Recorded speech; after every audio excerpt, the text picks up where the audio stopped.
Welcome back, guys, to Occult Class. You forget the name of the show? A little bit, only because I forgot what occult was for a second. Jeez. I'm really tired. Hey, that happens. Yeah. You could just change the name. Ghostcast. No, I'm not gonna call it Ghost. I'm sure there's something called a Ghost Cast. Spooktown. Also, it's gosh dang hot in Ottawa. It's hot everywhere. It's summertime. Get used to it. I hate it. Deal with it. Apparently, some parts of Canada are still seeing snow, though. Sweet. I just realized my mic is kind of far away. Get near my mouth. So yeah, I felt like I had something that I wanted to bring up. Yeah, it doesn't seem like it was very important though, does it? No, well, in hindsight. My brain is bad today. Today. No. Yeah, right. Well, you want to just get in there then? What you doing, fam? I'm doing a story again because it's easy to do, and I'm working a lot recently. But then I won't be working a lot. Inversely, have two little short stories next to a main thing because I was already in the book anyway. And it's a fun book that I haven't gotten to read. So see, I was gonna read about something. There's something that I really wanted to talk about, but because I was like, oh, I hope there's a story to go with this, or I hope there's some like more information. But it was nothing, and it made me really sad. I wanted to talk about the Aobozu, which turns the blue monk, but it's just like, it's a blue monk. That's it? Yeah. Sometimes your monk is blue. Does it bring misfortune? Does it steal kids? Does it bring good fortune? Who knows? I mean, he probably doesn't get many sunburns. He has a very powerful pigmentation. Yeah. Blue's probably very good at deflecting sunlight. Maybe. Is one eye. You only need one. I wanted to bring it up because I remember that like really popular game, Ao Oni. Yeah, that was actually what I was thinking of. It's literally the same like looking thing. Okay. I think it had two eyes. I think Ao only had two eyes. It also looks kind of like a California raisin was stuck onto a small creature's body and it was naked, but you know. Yeah, these ones kind of like, I don't know. They just, I think there's a depiction of the Ao Bozu in Muramasa. Nice. But I don't remember because that game is not mine, and I only played it like once, but I really liked it. But yes, today I'm actually talking about the Yotsuya Kaidan. Oh wow.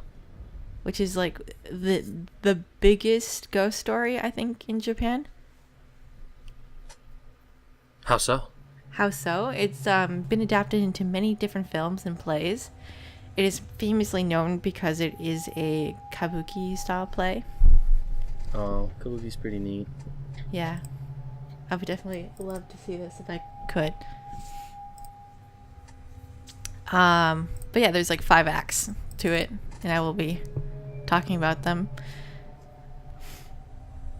And there's so many names. I might not say everyone's name because it almost doesn't matter for some people. Yeah, you're just a side character.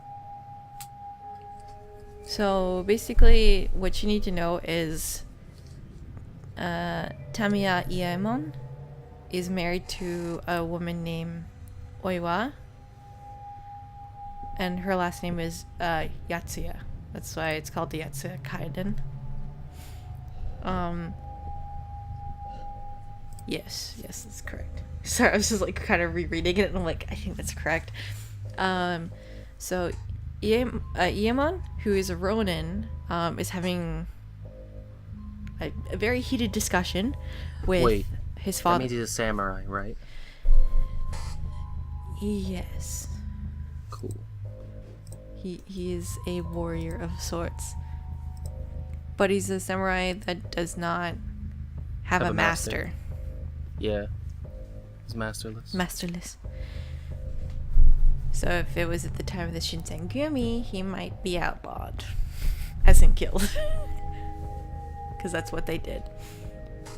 So he's a Ronin. He was having heated discussion with his father-in-law Yotsuya Samon talking about maybe like the dad didn't want him with his daughter anymore. They were married, but he didn't want them to be together anymore. And someone suggested that they divorce. Iemon ends up getting super mad and murders Samon. The next scene in this play goes to Naosuke, who is a guy, I don't know, but he's super obsessed with Oyoa's sister, who is a lady of the night, Osode. But she's already married, so it's just like a huge taboo. As in, maybe you shouldn't.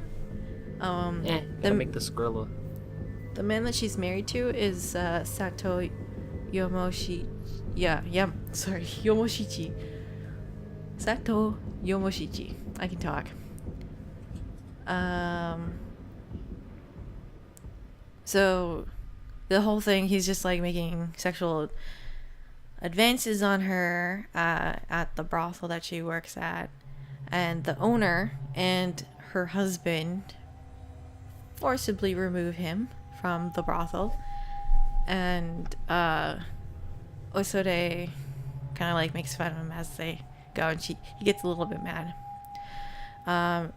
After this, though, Naosuke is super drunk and mistakes his former master, Okuda Shosaburo, I can talk, and he mistakes him for Yomoshichi. So that's pretty terrible, but it's implied that the time that Naosuke kills his master, his former master, and Iemon kills his in-law, they're at the same time. They're supposed to be at the same time. But of course we can't see that at the same time. We don't have a split screen. That'd be very confusing. In Act 2, they introduce a new character. Her name is Ome, who, they mention her grandmother and her family. It doesn't matter. Her full name is Ito Ome. Ito is her last name. She ends up falling in love with Iemon, even though he's married to Oiwa still, and he loves her. But she's like, oh, but I'm not as pretty as Oiwa. So her family feels very sad that she thinks that way. So they send Oiwa a topical poison disguised as a facial cream.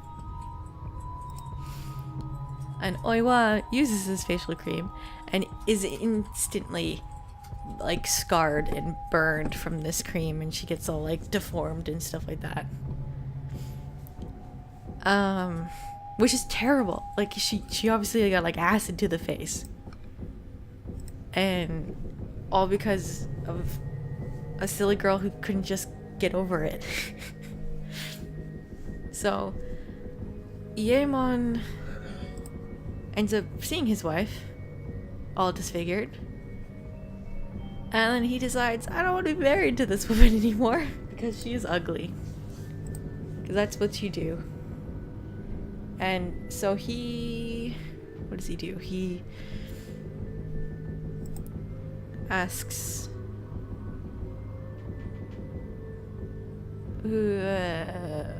Takuetsu, who's the owner of the brothel, to rape Oiwa, so he'll have a legitimate reason to divorce her. Which is so sad to think of. So after that, Takuetsu tries to do it, but he's so disgusted he can't bring himself to do it. So he ends up showing her reflection, because she has no idea what happened to her. And then she gets so distraught, and she ends up grabbing a sword and trying to attack Takuetsu, but ends up like, I don't know, she ends up hurting herself. By that I mean, apparently she accidentally punctured her own throat with the sword. Somehow. As she bleeds to death, she curses Iemon. And not that much time has passed after her passing that Iemon is engaged to Ome. By the end of Act 2, Iemon is actually tricked by Oyoa's ghost to kill both Ome and her grandfather on the night of the wedding. I'm not sure if I'm losing you at all. I'm keeping up, I think. Okay. There's a lot of names, I'm sorry. Hey. The rest of Ome's family I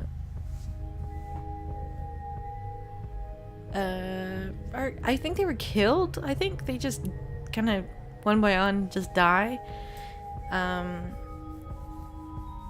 Iemon kills Ome's mother, and there's a lot of O's in this story. Basically, I think he like drowns her in a canal, and along with a servant, and Naosuke for some reason disguises himself as a eel vendor and blackmails Iemon into handing over a valuable document. Iemon is thinking about this, and then I don't know, something happens.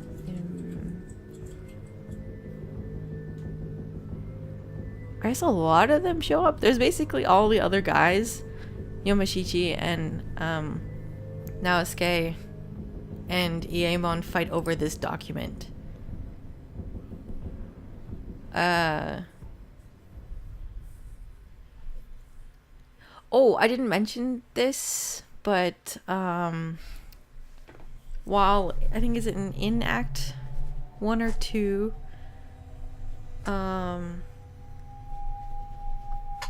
they were upset that their dad died, Oiwa and her sister. So Oiwa's sister ends up getting married to Naosuke because he's like, I will revenge. I'll like find the guy who killed your dad, and if I do, like, I'll do this if you become my wife, even though she's already married. So she begrudgingly accepts that because she just wants to get vengeance for her dad's death. Sorry, totally forgot that like major plot point.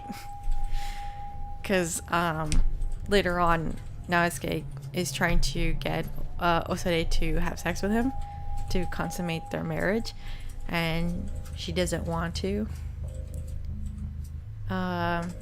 So I don't know, that one doesn't work. So, but her old husband, basically she's in like 2 marriages. She's in 2 marriages. Her first husband, whom she really loves, accuses her with adultery, even though she wouldn't consummate the marriage between her and Naosuke. So she ends up I think she just starves herself to death because she's just so sad, and she's just like, this is the way I go now because I'm sad. And she leaves a letter for Naosuke saying that they actually were brother and sister. So Naosuke then kills himself because he's like, that's gross. It's really weird. Are you still lost? Are you lost? I was never lost. Okay. You're still waiting? I'm listening. And then we're at the last bit of the story where Iemon is still tormented by Oiwa's spirit, and he ends up becoming a hermit in the mountains. It keeps going, he's going insane because Just like he can't Oedipus. sleep, he can't do anything, just ghosts all day. And it closes with basically Oiwa's brother-in-law, Yomoshichi, killing Iemon for ruining everything. For killing the father-in-law and for setting all of this up. Damn it. Ta-da! So here's a tidbit of history about the production of anything to do. This is literally the Japanese Macbeth. Any production to do with this story ends up with somebody getting hurt or dying. Sweet. So it's a cursed play / movie. Break a leg. Yeah. I think maybe, I'm not sure, but I'm pretty sure one of the actresses ended up getting some sort of disfigurement on her face, similar to how she's disfigured in portrayals of the story. Nice. Because of some sort of allergic reaction to some makeup or something. So that's They interesting. didn't have to put makeup on anymore. But yeah, basically, if you hear ghost stories from Japan, this is the most popular one because it's really old and really dramatic. Story. It's pretty much like watching a Spanish soap opera. Nice. Sorry, did I bore you with my story? No, it's fine. No, it's fine. Yeah, it's fine. Fine. So what's your thing? My thing is the Baykok. Baykok. Or Baykok. It's hard to say. It's Baykok. My phone went off. I'm sorry. What a fool. Yeah. I'm living out life on the edge. Any moment now I could scream, don't lose your Don't way. lose your But way. it won't. This is a suggestion from Rusha. The Baykok. Paigok, Pagok, Bagok, or Pakak, is a malevolent spirit from the mythology of the Ojibwe Nation. So, Native American or First Nation, indigenous people of America. It's a character from the Anishinaabe Adezukan traditional stories. The word Bakak, Bagok, in the Anishinaabe language means skeleton, in the sense of bones draped in skin rather than bare bones, such that it lends itself to words like Bakaka Dozo, meaning to be thin, skinny, or poor, and Bakaka Doenge, meaning to have a lean, thin face. The name Bakak occasionally appears as Bakak, which may be a shortening of Bakakakaduabzid, meaning an extremely thin being. All of these words have lots of A's. Like that last word has, I think, 6. Oh. Very hard to say. The only thing I know about, I mean, it might not be true for all Native American languages, but I remember being told that K's are usually a mixture between K and G. Guk. Well, they do switch the K's and K's a lot in the different names. Yeah. Pronunciations. Described as death in the Song of Hiawatha, it is said to appear as an extremely emaciated skeleton-like figure with thin translucent skin and glowing red points for eyes. So beady red eyes, scary. The cries are described as being shrill, and it's said to fly through the forests of the Great Lakes. Huh. Like a bird. Scary. It preys only upon warriors, but does so ruthlessly, using invisible arrows or beating it prey to death with a club. It's pretty spooky. Yeah. After paralyzing or killing its prey, it devours the liver. It also is said to approach a sleeping hunter and gently cut open its chest to remove a piece of the stomach, never waking them up. The description of the shrill cries, Baga Kwewewewin, literally meaning clear, distinct, is a pun of its name. The method the Baykok uses to subdue its victim is another pun on the name. For the word to beat using a club is bagakwag. Oh. So many A's. It's very funny.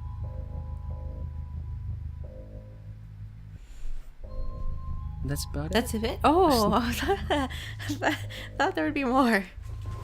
No, it's It's literally just a... big skeleton man that beats you. Yeah, it's kind of just a scary skeleton Is it man bad that all I beats can up think about warriors. is like Oblivion or Skyrim battle music, where it's just like, you can't rest here, there's a monster nearby and it's some stupid skeleton around the door chasing you, and you're like, come on, dude. Well, people like to say skeletons in games are unoriginal, but that's just how it's always been. Well, I mean, if you were Skeletons are chased by a spooky. skeleton, you would actually be like, oh no. But a I'd be bludgeoning, so confused. a bludgeoning weapon would make the most sense. Big stick. Yeah. A big stick, you just whack it, break it. But how would it stay together? The skeleton? Yeah. It has thin skin. Said so. Oh, right, because it's... Yeah, okay, never mind. It's emaciated. Sorry, I was thinking of like an actual skeleton. And I'm like, huh. Yeah, that's ghost powers. Yeah. Ghost powers. My ghost joints are Okay, working. I'm just gonna jump right next to my next course. story. You get to pick. Huh? Would you like to hear the tale of the little man with hair all over, or how mosquitoes came to be? This is not cryptids. Says the woman who did a story about ghost samurais. I just listened to Sawbones today, and this makes me think of all the Sawbones things. Like, the hairy person could be like that disorder where people just grow hair all over their body. Yeah, a little man sounds like a cryptid. What do you mean? Small. Mosquitoes are a cryptid. How? You ever seen a mosquito? I saw so many today because it was a thunderstorm, and it was like, "What's up? I just want to bite you all the Pick time." one. Let's go with the mosquitoes because I have no idea how that's gonna work out. Oh my god, I can't believe you picked the dumbest one. The mosquitoes, how they came to be, by the Tlingit, are indigenous people of the Pacific Northwest coast of North America. Here we go. Long ago, there was a giant who loved to kill humans, eat their flesh, and drink their blood. He was especially fond of human hearts. Unless we can get rid of this giant, people said, none of us will be left, and they called a council to discuss ways and means. One man said, I think I know how to kill the monster, and he went to the place where the giant had last been seen. There he lay down and pretended to be dead. Soon the giant came along. Seeing the man lying there, he said, These humans are making it easy for me. Now I don't even have to catch and kill them. They die right on my trail, probably from fear. The giant touched the body. So cocky. Ah, good, he said. This one is still warm and fresh. What a tasty meal he'll make. I can't wait to roast his heart. The giant flung the man over his shoulder, and the man let his head hang down as if he were dead. Carrying the man home, the giant dropped him in the middle of the floor, right near the fireplace. Then he saw that there was no firewood, and went to gather some. As soon as the monster had left, the man got up and grabbed the giant's huge skinning knife. Just then the giant's son came in, bending low to enter. He was still small, as giants go, and the man held the big knife to his throat. Quick, tell me, where's your father's heart? Tell me, or I'll kill you. The giant's son was scared, he said. My father's heart is in his left heel. Weird. Yeah. Just then, the giant's left foot appeared in the entrance, and the man swiftly plunged a knife into the heel. He screamed, fell, and died. Yet, the giant still spoke. Though I'm dead, though you killed me, I'm going to keep eating you. And all humans. Oh my god. That's what you think, said the man. I'm about to make sure that you never eat anyone again. He cut the giant's body into pieces and burned each one in the fire. Then he took the ashes and threw them into the air for the winds to scatter. Instantly, each of the particles turned into a mosquito. The cloud of ashes became a cloud of mosquitoes, and for their mist, the man heard the giant's voice laughing. Yes, I'll eat you people until the end of time. That's so funny. As the monster spoke, the man felt a sting, and a mosquito started to suck his blood. And then many mosquitoes stung him, and he began to scratch himself. The end. That's really hilarious, actually. Yes, you didn't think it'd be a good story. I did not think You about were that. calling Johns on it. I was just like, are we just going to history of the evolution of mosquitoes? I mean, sure. You think? Well, do you think this was a science one? Yeah. This is about two giants that turn to mosquitoes. You coward. So funny. See, I really just read that because I got this book and I wanted to read some of the cool legends in it, and I have not. That's super cool, though. I also have one for... Oh, I did want to mention... Russia. One of my books came in. My dad ordered me a world mythology book, and it just came in. But then I wasn't home, obviously. Like, I haven't been to my parents' house. So he just read it. And now he's buying himself a copy, and then the next volume, and the next volume for me. Jeez, you've done it. You've corrupted him. Occult Dad. Mm-hmm. Yeah. Are you gonna tell me your other story? Or are you saving it? I'll do mine last. I don't have any other stories. Oh, you're done? Oh, hell yeah. We'll go right into the last one. Fuck it. You guys ready to hear about the little man with hair all over? Yeah. Gather round my fireplace. I have a pizza there. You can't eat it though, so just look. Here we go. It's my pizza. Little man was hairier than a skunk. Hair grew out of his nose and nostrils. He had thick, matted hair between his butt.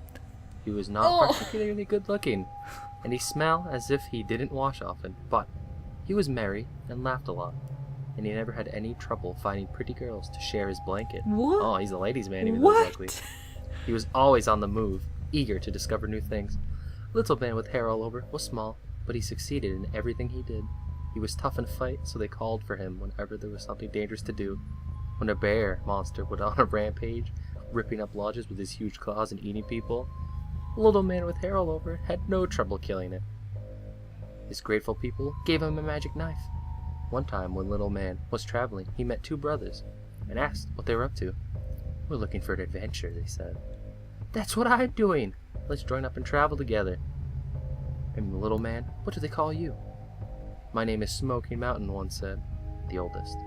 "And this one is Broken War Club." The three wandered on together and after a while came to a fine large lodge with plenty of buffalo robes lying around. Outside, there were racks with jerky meat. And someone had left a large cooking kettle. But the lodge was deserted. There was no trace of humans. "I like this place," said the little man. "Let's stay." "Somebody must own it," said Smoky Mountain. "Well, if someone comes and claims it, I won't mind. And if nobody shows up, I won't mind either," said Little Man. So they stayed. "Let's go hunting," Broken War Club can stay and cook some of the jerk meat for supper. So Little Man and Mountain went off. But when the hunters came back to camp, there was no supper. War Club was lying under a buffalo robe, groaning and moaning. "What's the matter?" asked Little Man. "You look like you've been in a fight." "I'm too embarrassed," said War Club. "Suit yourself," Little Man said. And they ate some cold jerk meat. Next day, Little Man with hair all over said to Broken War Club, "Let's go out and hunt. Smoky Mountain can stay here and cook." But when the two came back, they found Smoky Mountain laying under the buffalo robe and moaning and groaning. "What happened to you?" asked Little Man. "You look like you've been in a fight." "I'm too embarrassed to say." "You two are some fine cooks," remarked the Little Man. Again, they ate their jerk meat cold. Keep getting sick. The next morning, Little Man told the brothers, "You go out and hunt. I'll stay and cook." And when the brothers came home with their meat, they found a fine supper waiting. "Has anybody been here?" asked Smoky Mountain. "Under that robe over there," said Little Man, pointing to a buffalo robe on the floor. "There's a large flat stone, and under the stone there's a hole. Someone lifted the stone, came out of the hole, and crept out from under the robe." "And what happened?" asked the brothers. "Same thing that happened to you. An ugly dwarf only as big as my hand, but monstrously strong, tried to beat me up with his whip." "So that's why you're moaning and groaning, and you were ashamed to tell because he was so short?" "Ah," said the brothers, "he whipped you too." "No," said the Little Man. "I didn't give him the chance. I killed him. Threw him in the hole." Smoky Mountain pushed aside the robe, lifted up the stone, and peeked down. "This is a very deep hole," he said. "It must lead to the dwarf's home." "I wish I could go down and find out," the Little Man with hair all over said. "That's easy." He took hold of the big cooking kettle and fastened a long rawhide rope to it. "Climb in the kettle," he told Smoky Mountain. "We'll let you down. Then we'll draw you up, and you can tell us about it." They lowered him down, and after a while, pulled him up. Smoky Mountain reported, "I landed right on top of that dwarf. You really fixed him good. It was dark and damp down there, and I could hear a strange noise like an animal snorting. I didn't feel comfortable." "Let me down," said Broken War Club. "I'm not afraid." So they let him down, and after a while, pulled him up. He said, "I went a little further. There's a door down there. Kind of hole in a cave wall, covered with a rock. I heard the noise too. Sounds like a deep growl rather than a snort. I don't want to go in." "Let me down," said Little Man with hair all over. After they lowered him, Little Man found the entrance door and listened to the growling, snorting growl. He rolled the rock out of the way and found himself in a cave-like room, face to face with a two-headed monster. The monster growled, "Where is my son? Have you seen him? He is only so big." "Ah, that must be the dwarf I killed. I left his body outside," said Little Man with hair all over. At this, the monster roared and attacked. Little Man managed to cut off one of his heads with his magic knife, but the monster continued fighting just as savagely. They struggled until Little Man succeeded in cutting off the other. Looking past the monster's corpse, Little Man saw another door, opposite the first one. It was stopped up with a big rock. From behind came a truly terrifying growling, snorting, and snuffling, as from a horde of strange beasts. "Wonder who that could be," he thought, rolling the rock out of the way, and the next one he found, a scaly man monster with 3 heads, all 3 of which were growling, snorting, and snuffling at the same time. "Where is my son, with the 2 heads?" the monster asked. "Grandfather? Or is it grandfather's? Ah, he's dead. I had to kill him. Because otherwise, I think he would have killed me. He was mad because I killed his son, your grandson. Probably. The little dwarf with the whip." At this, the 3-headed monster hurled himself at Little Man. And that's where we'll end it for this week. We'll finish the second half next week. Leave you on the edge of your seat. I'm so surprised it kept going. I know, isn't it an epic? That's It's so it's cool. so exciting. Little Man with no hair is great, and you over here making fun of my tales, thinking they're not cool enough I to literally listen to. thought you were gonna talk about like the hairy man or like those like werewolf kids that were in like circuses. Oh no, I'm talking about only the best tales of hairy, kind of looking guys who beat people up in the woods, and mosquito giants. That's what I bring to the table. I like the story of the mosquitoes. That's pretty great. These are pretty good. I can't wait to get back to Hairy Man next week. Yeah. See if he can beat 3-headed guy, and maybe behind the next door there's 4-headed. Oh. Ooh. Who knows? What? Maybe they'll meet the wife. That'll be like too Oh, distracting. finally. He should be like, "I'm not just the mother. I'm actually the mother, the grandmother, and the great-grandmother." Oh, that's gross. Yeah, but they're monsters, so it's fine. I guess. I don't have 3 heads, I have 3 vaginas. Oh my god. And you're like, ugh. And that's where we end it, folks. And that's for this week, and thank you all for listening. If you have suggestions, please toss them in. Just comment down Here's below. another thing. If you have a suggestion and you actually remember where you found it, you could even leave that, because then I could use that. That would be very useful. But you don't have to, obviously. I'll still give it a shot and look I'll for still it. take suggestions. Don't worry. For sure. And make sure to tell anybody else that you think would like this awful story about a scary giant that turns into mosquitoes, and make them listen to it. Ask your grandmothers for cool stories. Tell your grandmother. Tell your grandmother. She's gonna have some stories about some monsters and ghosts. Every grandmother has seen a ghost. Actually, real talk. Download this to your phone and play it for the gas station attendant. No, because you said vagina. Do you think the gas station attendant cares about that? Possibly. They are real life people, Christine, with real life issues. They've heard vagina. Well, they might be sex repulsed. They might be, but that's a chance I'm willing to take. Okay.